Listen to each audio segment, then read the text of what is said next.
The Hearts of Gold podcast is brought to you by the Grow and Share Network, produced by Off the Walter Media Productions. Welcome to Hearts of Gold. Today we have Anya with us. Hi, Anya. Hi. Can you tell us about your Girl Scout Gold Award project? Educating, advocating, and then eventually it was changing a somewhat confusing law regarding green burials. So the main point of my project was to teach my community about the harmful effects of traditional burials, like cremation, on the environment and also the workers per se that do those types of procedures. And then to also teach about green burials and what green burials are, because a lot of people didn't know what green burials were, and to also get them to be more accessible for people that wanted to choose that as what they wanted to do. And can you share what a green burial is and how you learned about them and why it prompted your project? Most people, when they hear about that I'm doing this project, they're like, how did you find out about this? Which is a good question.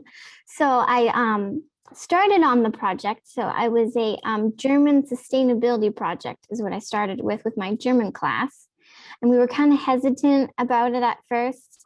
But then our teacher was like, well, if you win, you get to go to Berlin. And we were like, all right, so that sold us on it. So she introduced the topic to us because she had heard about it at a conference she had gone to. We didn't get selected for the contest, which was fine.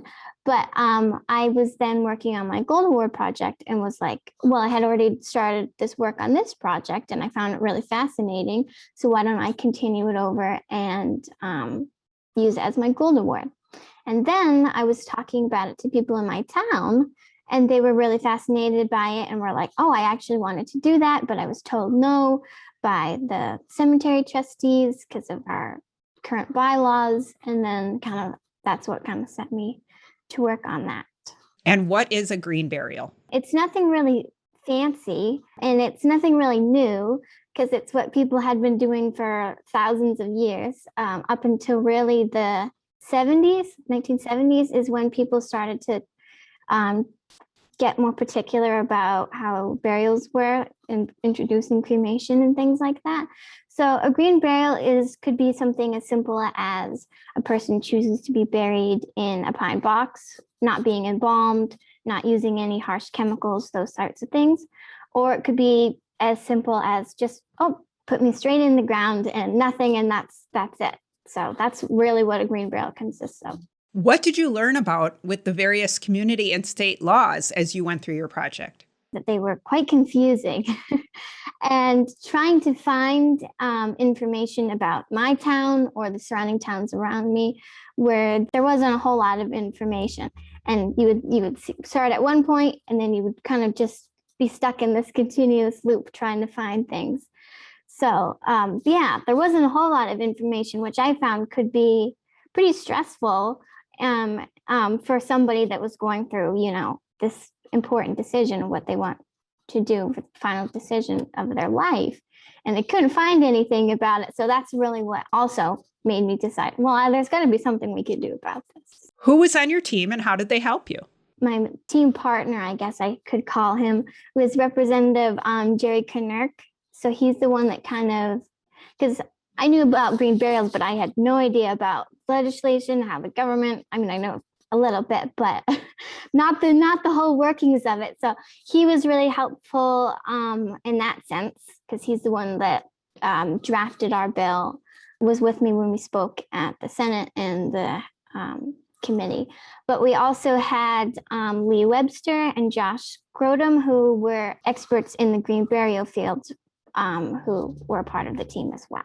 What did you learn about working with the state legislature that you didn't know and might be interesting to others? One, that it can be messy and that it's a long process to get things changed. But I also thought what was kind of heartening in it was that it can be changed, You can change things. And if there's something that you feel really passionately about or that would be good for your town or your state, you can do things to change it. So that's what I thought was kind of nice to realize. In addition to working with the legislature, you also worked with a local cemetery. What kind of feedback did you get from the cemetery? Most of the feedback from them was, we have always done it this way, so we should just keep doing it this way. So I was met with resistance in my own town from the cemetery trustee. He was not really apt to learning about what green burials were. He was more like, no, we've always done it this way, and there's no reason to change it. But we kind of had to work around that a little bit.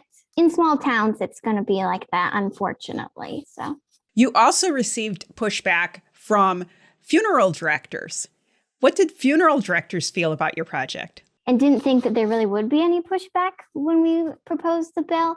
But in some cases, funeral directors may use the previously existing bill that we were working to change as an advantage point for themselves to maybe push unwanted costs and procedures onto families that might be in a not great mental state because of things that have happened to them. And they since the wording of the old law was so kind of murky and confusing, they would use it to their advantage to push more costs onto people. So when we were asking to repeal the bill, they felt kind of threatened, like, oh no, there's going to be a loss of income for us, which not all funeral directors, but a significant amount were worried about that sense. How did those experiences working with those different groups of people, both positive and negative, impact you and make you stronger for the future in communications? Everybody likes to have positive feedback, right? So that was, great to hear. But I mean, even having the negative feedback, it just made us have to work a little harder and be more strategic and try to find ways around it or different people that we could talk to. So it definitely taught me to be resourceful. What else did you learn about yourself during your project? I am capable of doing more things than I initially thought I was. When I first started the project, I was like, there's no way I'm going to be able to finish this. I don't even know how I'm even going to get halfway through this. This is too much. I don't know. I'll start it, but that's probably about as far as I'll get. And now looking back, I actually was capable of doing it. And if I'm capable of doing this, then I'm sure I'm capable of doing a lot of other different things. So that was a big thing that I think I learned about myself, maybe to have a little more confidence in what I can do. Do you have a special memory from your project that you'd like to share? Well, the first time I spoke, which was at the committee hearing of the House Health and Elderly Services, I was so nervous to going into it. And I had practiced what my testimony, what I was going to say in the car, a million times. Me and my dad, who came with me, we had gone to the wrong building. It was freezing out. And we're like, oh my gosh, we're going to be late. And we finally got there and we were sitting down and I was shaking because I was so scared to go up and talk. But then I go up there and it was my turn to talk, and the chairman was actually an Eagle Scout when he was a kid. He was like, congratulations on doing this. And I was like, oh, okay, I feel better about what I'm doing now. And I'd gotten through it. I didn't mess up, thankfully. Just finishing it and sitting down, and I was so relieved, but I was also like, I did this and I didn't even mess up. So that was kind of a cool memory to have. I mean, then I did it again in the Senate and I was less nervous. I was like, I've done this before. What did you learn about the Gold Award process itself that surprised you and might be helpful for future Gold Award Girl Scouts? For me, I started at beginning of junior year, I think, or maybe it was end of sophomore year. And I think I could have started it freshman year and still have been fine, because it takes a lot of time to do it. And I think starting it earlier, and so that way you're not rushed and trying to cram things in while you're doing other stuff. But overall, the process of going in front of the board to get it approved and stuff. It's not that big of a deal, really. They're all really nice and all really excited to hear what you have to say. So, what other Girl Scout experiences have you had? me and my older sister, we sold like 3,000 boxes of cookies or something. And we went to Europe for 2 weeks, which was probably some of the best memories of my life so far and some of the best experiences. So we did everything we went to Paris, to the Eiffel Tower. We went to Italy, and we saw where the house of Romeo and Juliet was and all that cool stuff. And then another thing was through some Girl Scout program. I don't remember what it was, but I got to fly a plane, which was pretty exciting, scary. And I was like, oh my God, I'm going to crash this plane.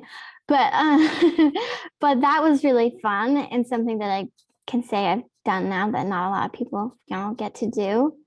So, and then there's also, fun stuff that when I was a kid, I went to Girl Scout camp and. Do you have a favorite camp memory? So at the end of camp, because I was a program aide, we have to go and collect all of the mattresses from the cabins and tents and stuff. And then we put them in the back of the counselor's car. And then 2 girls, it was me and one other girl, we got to ride on the back of the mattresses as we rode around to go pick them up. We were going over all the bumps. Yeah, that was pretty fun. When you went to Europe, I understand you also went to our chalet, which is one of the world centers. What was that like? That was really cool. One, to see what Girl Scouts or Girl Guides, as some people they're called, looks like in different countries and what Girl Scouts looks like there. But the place was beautiful. It's in Switzerland, right? And I want to go back now. It's one of my top places to go.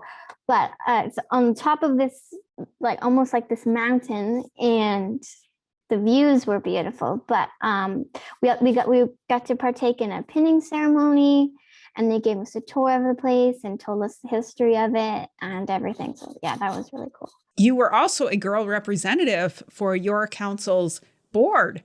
Can you tell us about that experience? I was on 2 boards, girl representative on the board of directors. And it's a different experience because going from being kind of just a Girl Scout, just kind of going along and not really seeing the workings of everything, to now being a part of the decision-making process and kind of seeing what goes on behind the scenes that, you don't really see, and all the hard work that goes into these carefully crafted decisions and how much thought goes into it. It's neat to see a different perspective of things. You mentioned German, and we understand how busy you were with Girl Scouts, and I understand you're also a gymnast. When you were in high school, how did you balance all of your activities? It can be challenging at times to stay on top of everything and to keep everything balanced, but just making sure that I've set time for certain things, had a good schedule. That was always important.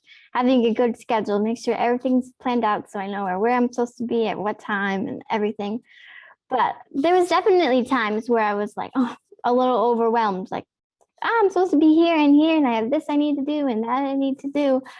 But I think I can thank my mom for being a big help in that sense, making sure to keep me reminded on things and to help. She's the one that manages the schedule too. So what is in your future? A few weeks left of high school and I'll be graduating. And then in the fall, I will be attending WPI, which is Worcester Polytechnic, for materials engineering. What do you hope to do? Maybe to graduate with materials engineering. And with that, I can kind of work almost anywhere I really want to. I don't really want to leave the New England area, but I also was a dream of mine to work at NASA, which is not in New England. So we'll see. Maybe I'll stay here. Maybe I'll be far away. I haven't decided yet. Is there anything else that you'd like to share with the audience? To other girls that were looking to do their Gold Award project, that it can seem kind of daunting at first. In the first couple of weeks or months getting started into it, kind of figuring out what you want to do for your project and gathering a team of people, the team of people that you find that can, that is going to help you with your project is really the most important thing, because there's no way I would have been able to do all of this by myself. So having that support system is really important.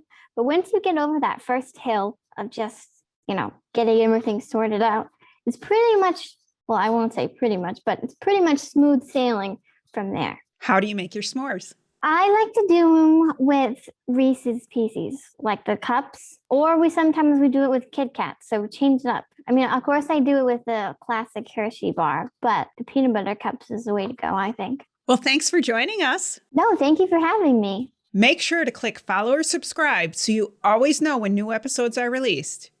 And don't forget to power your passion and conquer your challenges. The Hearts of Gold podcast is brought to you by the Grow and Share Network, produced by Off the Walter Media Productions.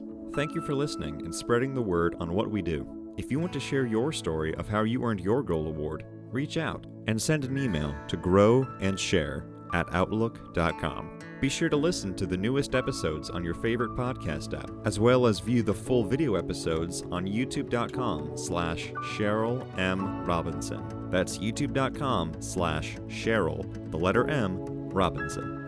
Take care, and we'll see you next time.